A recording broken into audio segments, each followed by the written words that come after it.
અને મારા મિત્ર નીકળી ગયા છીએ અમરનાથ જવા માટે. આજે અમે પહોંચી ગયા છીએ સાબરમતી રેલવે સ્ટેશન અને આ તમે જોઈ રહ્યા છો તે ગોરખપુર સાબરમતી કટરા ટ્રેન છે. અને અમારા મિત્ર તુષાર આમાં બન્યા રહીજો.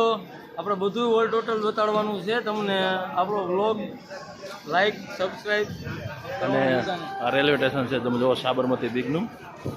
થોડીક જ વારમાં એટલે કે 9:30 વાગે આ ટ્રેન ઉપડવાની છે અને ટોટલ 34 કલાકનો સફર છે અમારો. આ વિડીયોમાં બનાવી રહેજો. મહેસાણા રેલવે સ્ટેશન અને વાગ્યા છે અત્યારે 10:30 અને મહેસાણાનું રેલવે સ્ટેશન આવ્યું છે. જો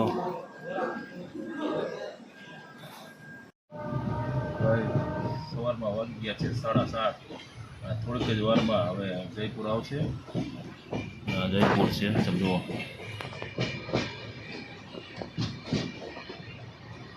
અને અમારા તુષારભાઈ કમ્પ્લીટ થઈ ગયા છે. જયપુર પહોંચીને આપણે બ્રેકફાસ્ટ નાસ્તો કરવા જોઈએ ને આપણે. જયપુર રેલવે સ્ટેશનનો કંઈક આવો નજારો છે. ટ્રાફિક ફૂલ છે.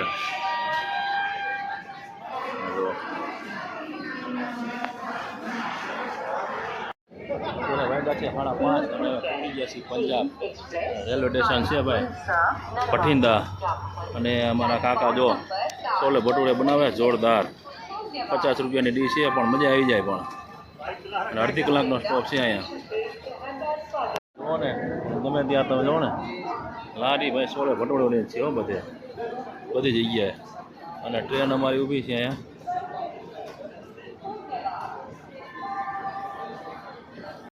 ફાઇનલી આપણે જમ્મુ પહોંચી ગયા છીએ. સવારના વાગ્યા છે 5.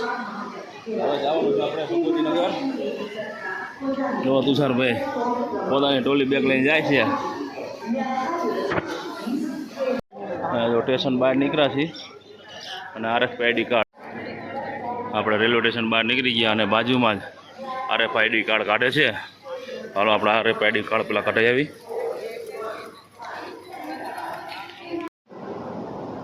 RFID કાર્ડ જુઓ કાંઈ ટ્રાફિક નથી જમ્મુમાં. અને સવારે વહેલા 5 વાગ્યાનો ટાઈમ હતો એટલે અમે આવી ગયા હતા. ટ્રેનમાંથી ઉતરી નીચા અને અમારા તમે જુઓ RFID કાર્ડ અમારું નીકળી ગયું છે, મારું અને તુષારનું. જુઓ હવે અમે જઈશું આમ ભગવતીનગર બેઝ કેમ્પ બાજુ.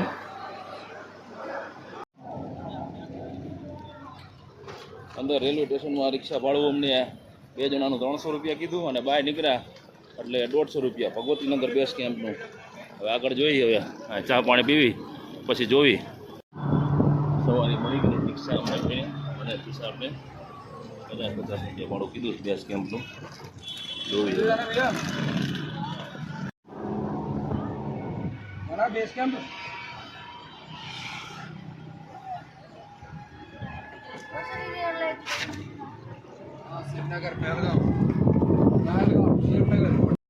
તમારે કાર્ડ નીકળી ગયું RFID કાર્ડ તો તમે આમાં જઈ શકો છો.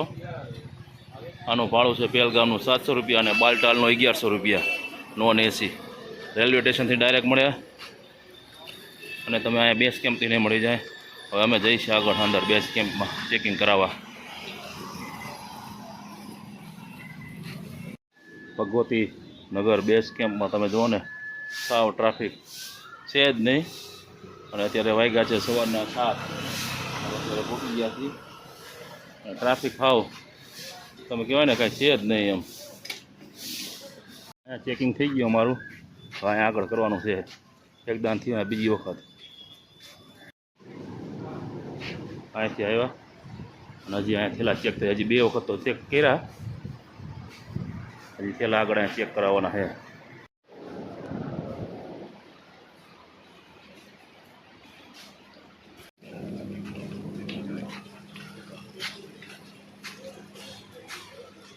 હવે આગળ અહીંયા કહેવાય ને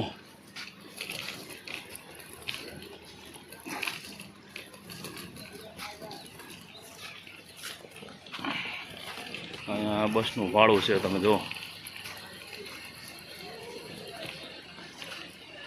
જમ્મુ તવી પહેલગામ AC બસના 989, 653, 483 અને બાલટાલના બધાનું ભાડું લખેલું છે. અને જે બારી ન ખુલી 9 વાગે ખુલવાની છે. એટલે આપણે બસની ટિકિટ લઈ લઈશું આ બીજી. તો તમારે સિમ લેવાનું છે, એનું સિમ હાલતું નથી આપણે, હવે આપણે જીઓનું સિમ લઈશું.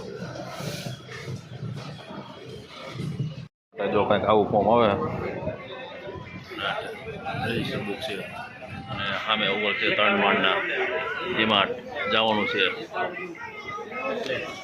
લાઈન છે તમે જો, ગાદલા માટે લાઈનો છે તમે જુઓ.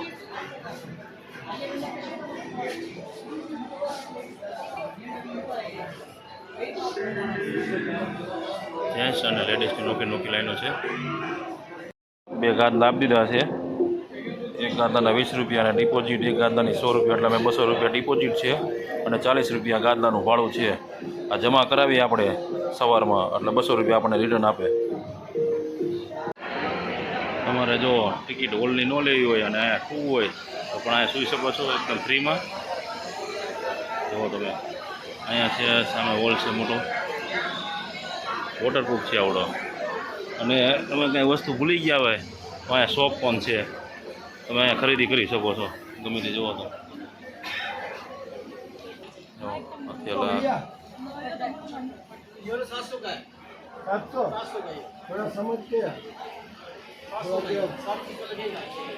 આ 700 રૂપિયાનો થેલો છે, મોટો થેલો 700 રૂપિયાનો. અહીંયા કેન્ટીન છે, તમારે નાસ્તો કરવો હોય રિઝનેબલ ભાવ છે. તો અમને હોલની ટિકિટ મળી ગઈ છે, હોલ G1 છે અમારે, એટલે ઓલરેડી અમે પથારી તો કરી જ નાખી છે. તમે દેખાડો હાલો. તમે જુઓ એસી વાળો હોલ છે. કેટલા એસી ખબર? 1 2 3 4 5 6 7 8 8 9 10 11 એસી છે અને ઉપર પંખા અને બધા ચાર્જિંગ પોઈન્ટ પણ છે જાજા. અને અમારી પથારી જો અહીંયા છે, તુષારભાઈ છે અહીંયા.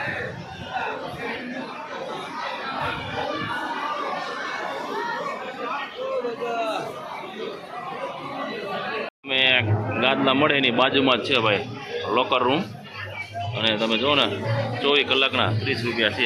અને આ બધા લોકર રૂમનું છે જુઓ.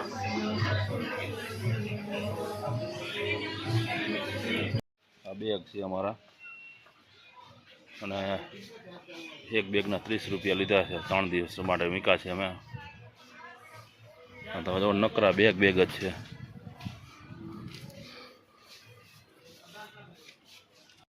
ભંડારા